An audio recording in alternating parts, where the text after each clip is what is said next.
Hello, नमस्ते सर्वांना आणि दररोजच्या प्रमाणेच आजच्याही सुंदर दिवसाच्या सुंदर सुंदर शुभेच्छा.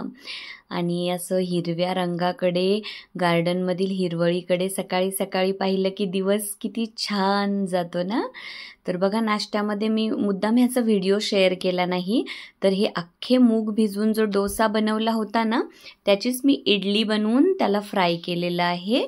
त्यानंतर नाश्त्यानंतर झाली OPD आणि OPDतून दुपारी घरी आल्यानंतर तयार होणार होती मस्त मस्त डांगराची भाजी. डांगर असं मावशींनी छान कट करून ठेवलं होतं आणि त्यासोबतच मी आणखी एक भाजी बनवणार होते, ती सासूबाईंनी माझ्यासाठी पाठवलेली होती. तर मी डांगर बनवते तोपर्यंत तुम्ही सर्वांनी ओळखा ही कसली भाजी आहे.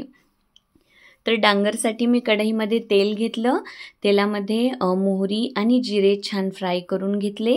त्यानंतर कढीपत्ता ॲड केला आणि हा छान ठेचून घेतलेला भरपूर असा लसूण मी इथे ॲड केला आणि तो तेलामध्ये परतून घेतला. हे सगळं जळू नये त्यासाठी मी इथे ह्यामध्ये थोड्याशा डांगरच्या फोडी ॲड केल्या आणि हे सगळं मी छान मस्त परतवून घेतलं. डांगर ह्यासाठी टाकलं की खाली जो लसूण आहे तो खूप जास्त फ्राय व्हायला नको त्यासाठी.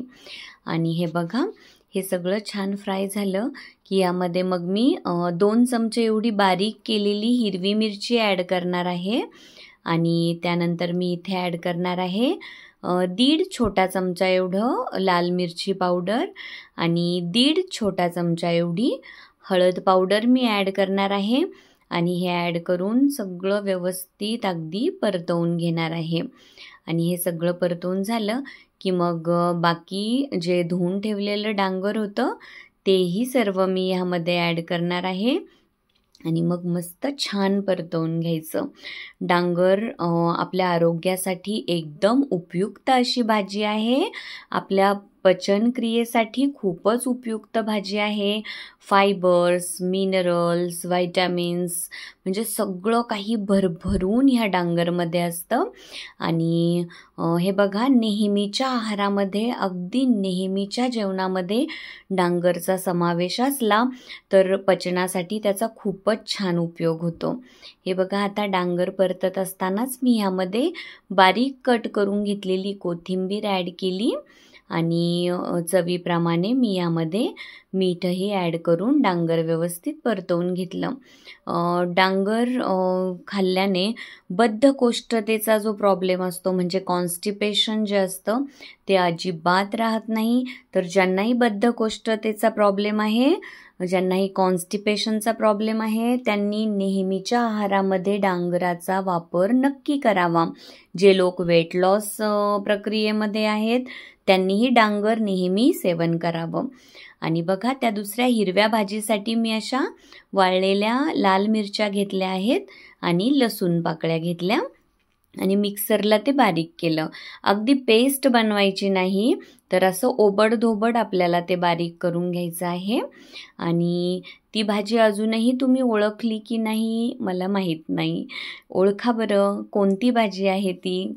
आणि हे बघा, डांगर आपण अगदी बिना पाण्याचंच शिजवणार असतो, कारण डांगरमध्ये अंगचंच भरपूर असं पाणी असतं. आता आपण हिरवी भाजी बनवून घेणार आहोत. त्यासाठी मी कढईमध्ये तेल घेतलं आणि तेलामध्ये मी जिरे ॲड केले. जिरे छान फ्राय होऊ दिले आणि जिरे मस्त फ्राय झाले की त्यामध्ये मग मी आपण जे लाल मिरची आणि लसूणचं वाटण बनवून घेतलं होतं ते ह्यामध्ये ॲड केलं आणि तेही छान मी तेलामध्ये परतवून घेतलं.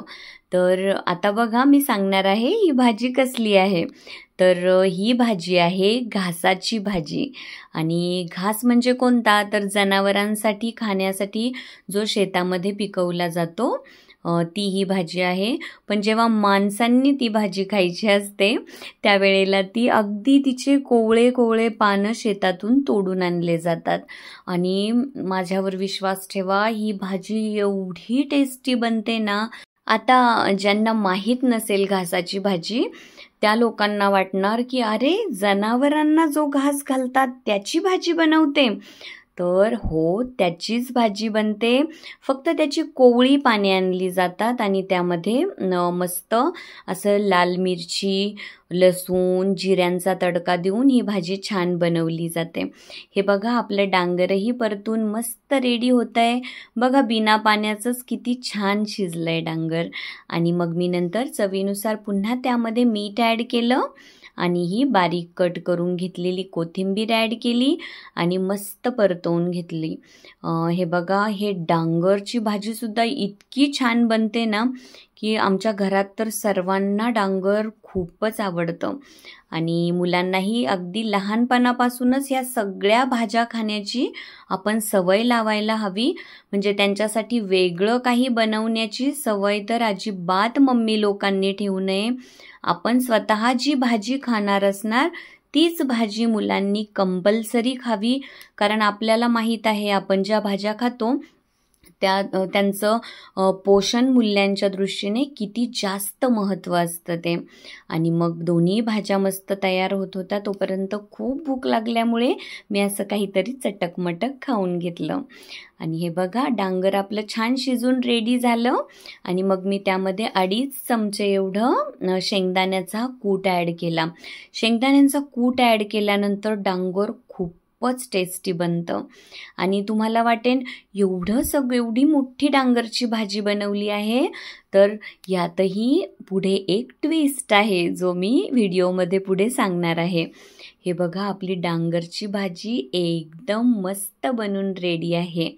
आणि यानंतर आपली घासाची भाजीही मस्त शिजली आहे. त्यामध्येही मी थोडासा मीठ आणि शेंगदाण्याचा कूट ॲड करणार आहे. तर ह्या घासाच्या भाजीमध्ये मस्त भरपूर असं 1 ग्लास एवढं पाणी टाकून मी तिला छान शिजवून घेतली आहे. आणि मग नंतर भाजी छान शिजली की तिला हाय हीटवर आपण शिजवणार आणि परतणार आहोत. आणि मग त्यामध्येही मी शेंगदाण्याचा कूट ॲड केला आणि तिला मस्त हाय हीटवर छान परतवून घेतली. खूपच टेस्टी बनते ही भाजी. म्हणजे आम्हाला तर खूप आवडते. आणि असा विचार करायचा नाही की हा जनावरांसाठी खाण्यासाठी बनवलेला घास आहे, म्हणजे मग तिची टेस्ट खूप छान लागते. आणि हे बघा मस्त मी आता प्लेट रेडी करून घेतली आहे. ज्वारीची भाकरी, डांगर आणि घासाची भाजी सगळं काही एकच नंबर बनलं होतं. मस्त मस्त बनलं होतं. आता बघा डांगरची जी भाजी उरली होती ना ती दुसऱ्या दिवशी आम्हाला असं धपाटे बनवून किंवा मग नगर जिल्ह्यामध्ये याला थालीपीठ म्हणतात, इकडे मराठवाड्यामध्ये थालीपीठला धपाटं म्हणतात. तर त्यामध्ये मग त्या डांगरच्या उरलेल्या भाजीमध्ये दुसऱ्या दिवशी सकाळी मी ज्वारीचं पीठ आणि बाजरीचं पीठ असं अर्धा कप एवढं ॲड केलं. त्यानंतर हे घरातच बनवलेलं लाल मिरची पावडर, हळद पावडर, धने पावडर आणि जिरे पावडर असं सगळं ॲड केलं. आणि पीठ ॲड केल्यामुळे थोडंसं मीठही ॲड केलं. आणि हे बघा डांगरला मुळातच थोडासा ओलसरपणा असतो, त्यामुळे हे सगळं पीठ वगैरे अगोदर डांगरच्या ओलेपणातच व्यवस्थित मिक्स करून घ्यायचं. आणि मग नंतर अगदी थोडं पाणी टाकत आपल्याला धपाटं किंवा थालीपीठ बनवण्यासाठी जशी कन्सिस्टन्सी हवी तसं हे पीठ तयार करून घ्यायचं. हे बघा थालीपीठसाठीचं आपलं बॅटर एकदम रेडी आहे. मग असं एका बाउलमध्ये पाणी घ्यायचं आणि थालीपीठसाठी पिठाचा गोळा करायचा, तव्यावर टाकायचा आणि मस्त पाण्यामध्ये हात बुडवत थालीपीठ छान तव्यावर थापून घ्यायचं. कुणाच्या घरामध्ये कपड्यावरही हे थालीपीठ थापलं जातं आणि मग तव्यावर टाकलं जातं, किंवा बटर पेपरवरही मस्त थापून ते तव्यावर टाकता येतं. पण मला असं शॉर्टकट हवं असतं, त्यामुळे मी ते डिरेक्टली तव्यावर थापते. हे बघा थालीपीठ एक बाजूने छान रेडी झालं की वरून असं त्यावर थोडंसं तेल सोडायचं आणि मग थालीपीठ पलटून घ्यायचं.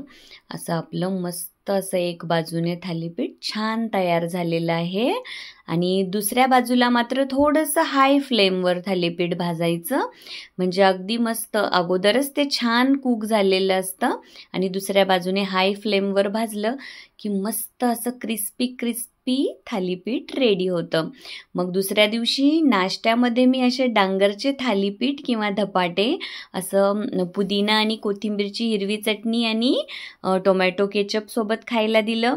तर बघा, ह्या आजच्या सर्व डिशेस नाश्त्यापासून ते जेवणापर्यंतच्या सर्वांनी नक्की ट्राय करा आणि ह्या पद्धतीने ट्राय करून बघा. खूप टेस्टी आणि यम्मी यम्मी सगळं बनतं आणि हे सगळं अत्यंत आरोग्याच्या दृष्टीने पोषक असं असतं. तर सगळ्यांनी रेसिपीज ट्राय करा, छान छान खा, मस्त व्यायाम करा. Thank you so much. Bye bye.